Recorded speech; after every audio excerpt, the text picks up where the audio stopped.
November 15, alas 9 ng gabi, balik Ozone po kami. Ang mga pagkain dito ay nakakamiss din po kasi. Okay na kami sa ganito kasimple mga putahe. Ang sarap ba naman na talagang high quality. Tingnan nyo naman guys ang mga servings dito. Ay tunay nga namang katakam-takam ang mga ito. Kung kaya naman kahit kami ay malapit lamang dito, kami po ay napapadalas. Talaga namang dumadayo. Wala na nga po ako masabi sa sarap at dinamnam. Kung kaya naman ay napapa 2 thumbs up na lamang ako.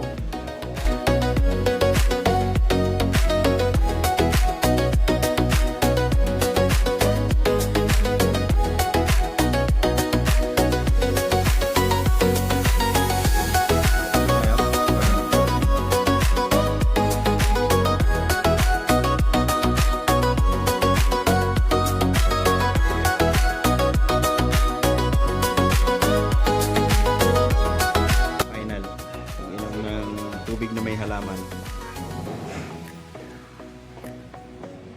My best friend. Kaya Manacho, Manosi. You. Salamat. same doon dubat. Send some धन्यवाद. Thank you. Thank you sir. Thank you so much.